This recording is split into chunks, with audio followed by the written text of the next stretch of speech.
Now back in Australia after 3 rounds of the European Touring Car Championship, the Grice-Bailey combination has high hopes for the Bathurst 1000. Alan Grice is acknowledged as one of the fastest drivers in the country and was one of the first to lap Mount Panorama at an average speed of more than 160 kilometres an hour.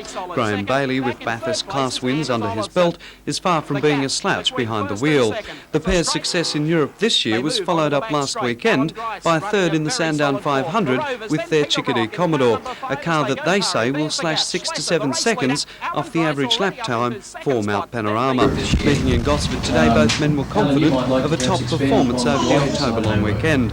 Grice, a former Cessnock pastry cook and Maitland boy made good, returns to Belgium tomorrow for more racing and will return especially for Bathurst, but then it's back to Portugal. He says his European experience will give him an invaluable edge at Bathurst. Instead of being used to or going to Bathurst with the normal build-up of sprint races that you get in Australia, I'm going to Bathurst with a build-up of 500-kilometre races from Europe, learning how to really keep that sort of concentration and run a motor car as they do in Europe and sprint for 500 k's.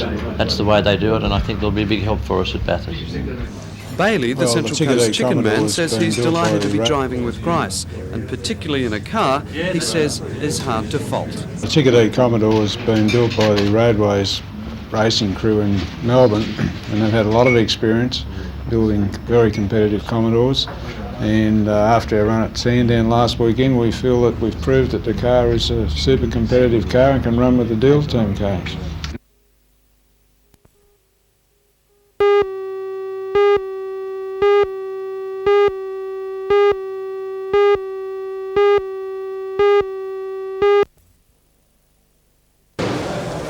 The count was interrupted at about midday today when the Electoral Commission had to vacate its home in the City Hall banquet room to make way for preparations for a wedding tomorrow. The Electoral Commissioner, Ian Dixon, says he knew about the booking, but he thought counting would be finalised by today. As it stands, he says the final seats won't be determined until Monday afternoon. The 9 positions that have been decided have been won by John McNaughton, Don Geddes, Frank Rigby, John Tate, Margaret Gumez, Ashley Saunders, Joy Lanham, Ron Robinson and Wendy Bradley.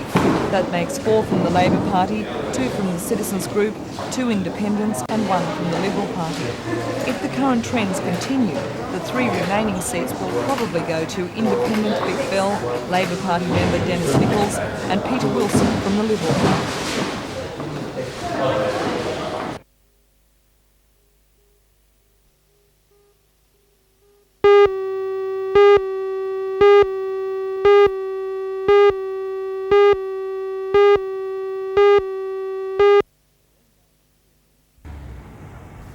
The long line of vehicles under police escort wound its way up Hunter Street, many of the four-wheel drives covered in placards. The Wilderness Heritage proposal, if passed by Parliament, will mean that access to Barrington Tops and 35 other national parks will be severely restricted. Local four-wheel drive owners say they're not going to let that happen without a fight. Chairman of the Hunter Region Four-Wheel Drive Council, Alan Whitten, slammed Mr Carr and his proposal, calling him the Minister for walking. He said that's the only thing the Minister wants people to do. As much as they belong to anyone else. They do not know what is contained in this Act. They do not realise how this Act is going to infringe on their civil liberties as to the freedom of use of national parks, because this Act proposes to lock up national parks for good, and the only people allowed to go in will be those that can walk in. That means that small children, aged people, crippled children, scouting groups, and I could go on. Lots and lots of groups are going to be directly affected by this. They use these areas now. They will not be able to use these areas once they're closed up.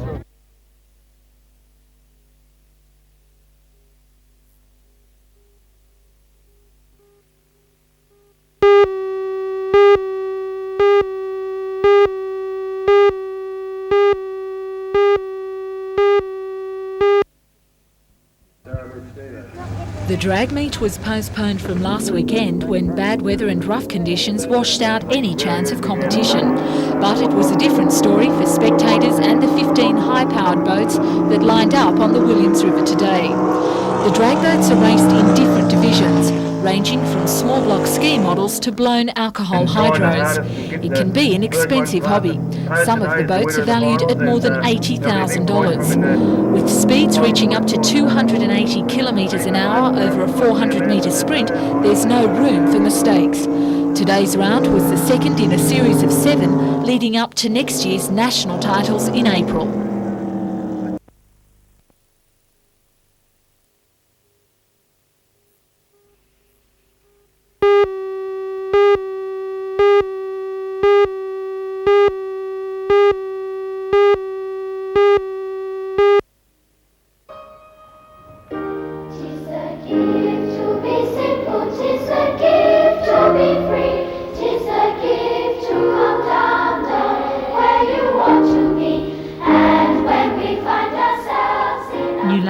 Primary School Senior Choir was one of the 8 finalists in this year's Choral Festival staged at the Newcastle University. 22 schools throughout the region participated in the competition, involving more than 400 angelic voices. Winners of the 3 sections, which include primary, secondary and open, were awarded $300. The overall winner of the Choral Festival was presented with an extra $200 plus a future recording contract. It's the 9th year that the festival has taken place, and judging by the sound of things, it's here to stay.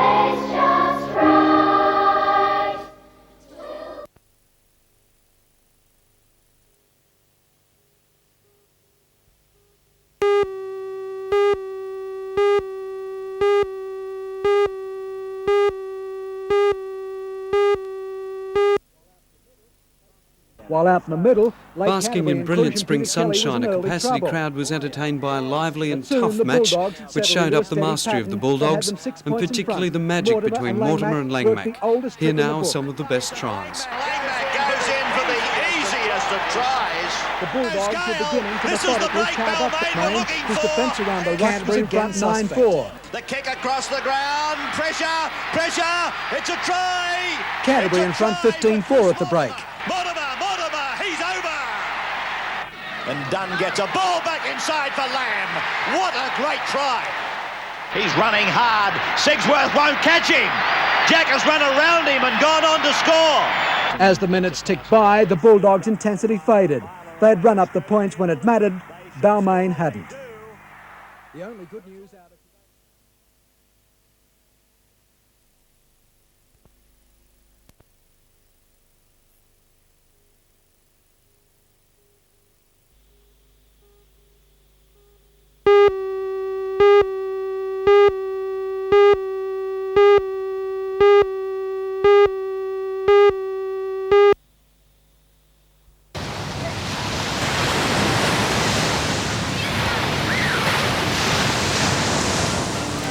The waves of Bar Beach first lapped upon an official Brooks Hill Surf Lifesaving Club in 1911. Although there was a club with a small membership, there was no clubhouse. It wasn't until 1932 that the present clubhouse was built during the Depression by people on unemployment relief. In opening the newly refurbished clubhouse today, Newcastle City Mayor John McNaughton commented that it was appropriate the clubhouse renovations were done by today's unemployed with Community Employment Program funding. Historic photos on display documented some of the club's heroes, including Rob Newbigin, who won 10 Australian championships, earning him the title of Australia's all-time greatest surfer. Also documented were some of the club's sadder times. 2 of their members who've been taken by sharks, and when most of the beach was washed away in 1974. Old and new members of the club joined today to talk about those times. For Bill Fitzgerald, this was the highlight of his 69 years service to the club. I live for this day, really, for the Brooks Hill Surf Club. And until I go, I'll still be very interested. What changes have you seen at the club?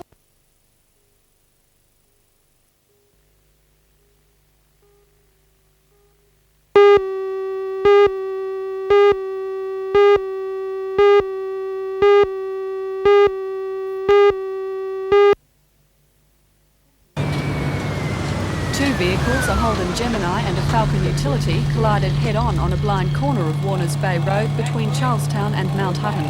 There were 3 people in the Gemini, 2 were freed, but a young man was trapped for about half an hour while ambulance and police rescue squads worked to free him. The driver of the utility, a young woman, was also trapped for about 30 minutes. They were both transported to the Royal Newcastle Hospital.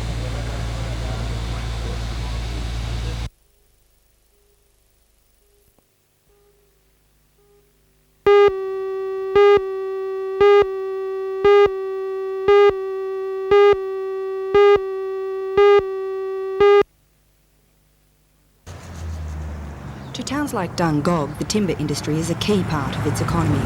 Forestry and its spin-off industries provide most employment for people in the town.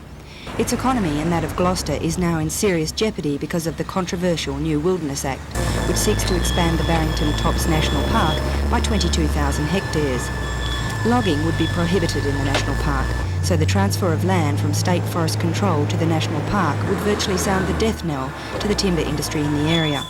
The Shire councils are not passively accepting the wilderness plan and intend to vigorously fight the proposed act.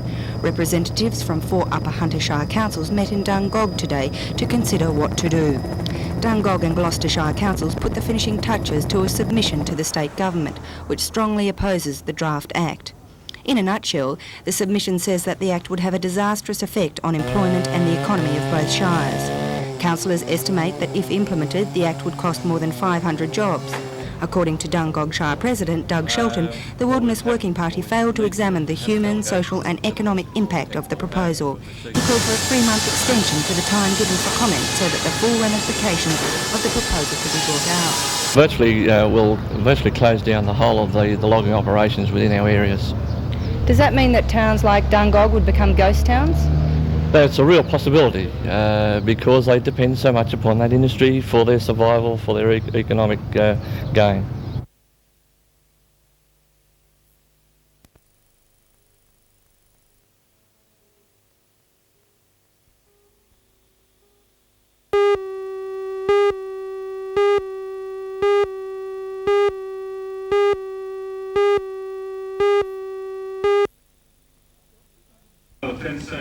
Dr. David Clark is a senior lecturer of economics at the University of New South Wales.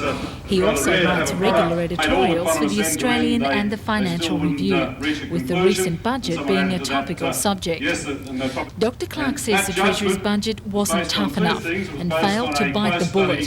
He believes that the Australian dollar is being propped up by the running down of our foreign reserves, affecting everyone, including small business people who he addressed last night. For them, Dr. Clark says the future doesn't look productive or profitable.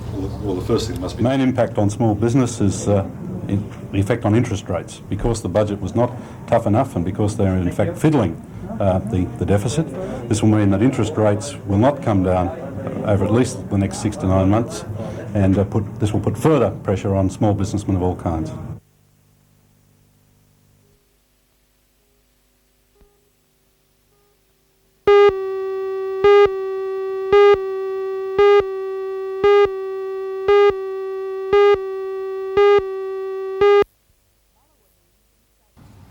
Mullawa means in the shade of the trees. With its mountain-top pastures and modern facilities, it's the equine equivalent of a 5-star motel, and its VIP guest is a proud young stallion called Warranty.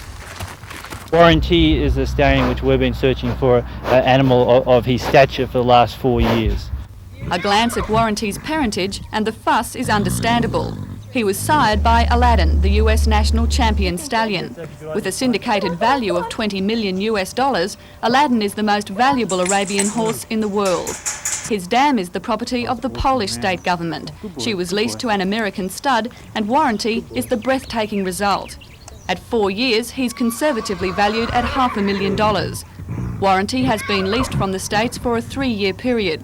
Along with the stud's 3 other stallions, he will service Mullawa's mares, all champions in their own right. Stud owner Greg Farrell expects some exceptional results. He is the finest stallion that we've been able to acquire to breed on at Mullawa for the next generation.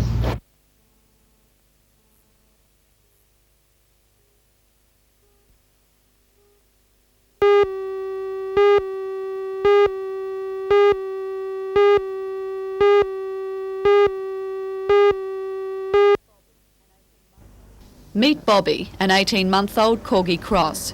He is one of a number of dogs selected from refuges for their intelligence and friendly dispositions to undergo training as hearing dogs. The dogs are trained at the expense of the Lions Club in South Australia, the only state where heartworm isn't a problem. Janet's hearing is impaired and she relies on Bobby to let her know when visitors call. Bobby also keeps an ear on the kettle and the telephone and is trained to alert Janet to the presence of intruders or in the event of fire. Bobby still has a few more months of a probationary period to go before he qualifies, but as far as Janet is concerned, her hearing dog is a huge success. Such a good boy. You want your little whiskey? I think he's marvellous. I think he's extremely clever and he's a great help to me. Pity that a lot more deaf people don't get one, really is, because it gives you a lot of security. That's lovely, Janet.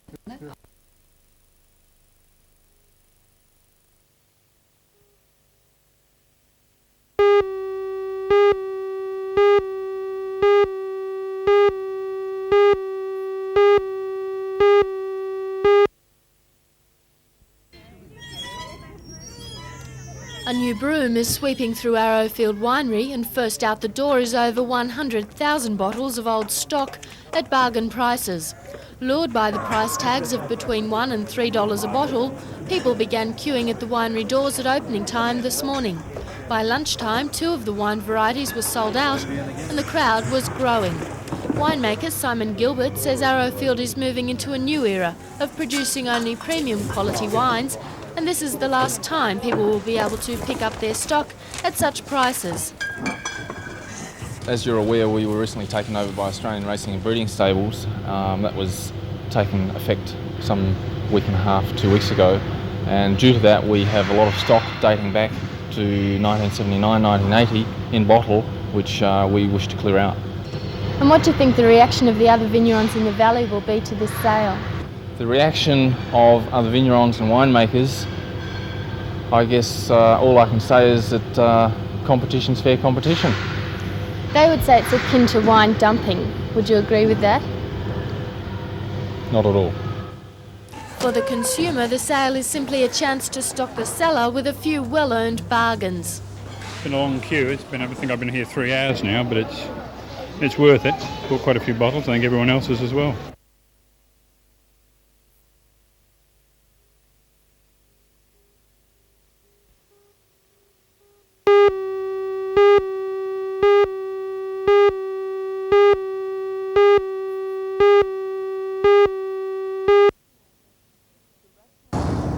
The rationalisation process at Rothbury Estate has been a relatively slow and painful one.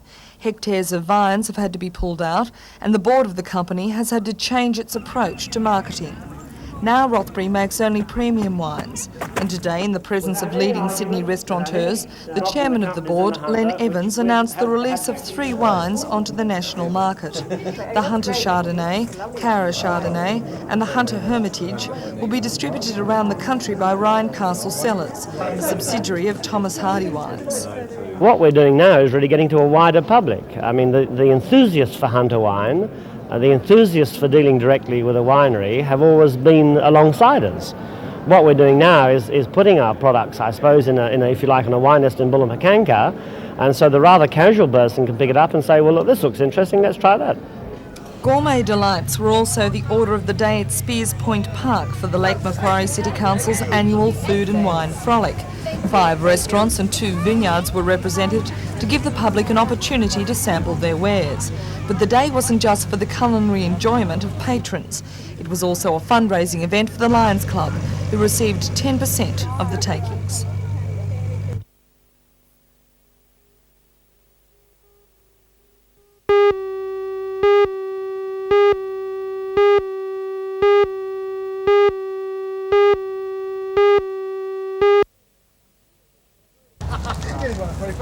The first search began last night when police were informed that 65-year-old William Foster hadn't returned to his home from a trail bike ride.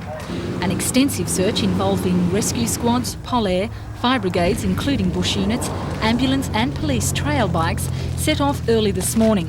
covering a 20-kilometre radius through surrounding suburbs and the Tamalpin and Aberdare state forests. By late this afternoon, there was still no sign of the missing man, as the bushland of Wallace Creek and Buchanan were thoroughly explored.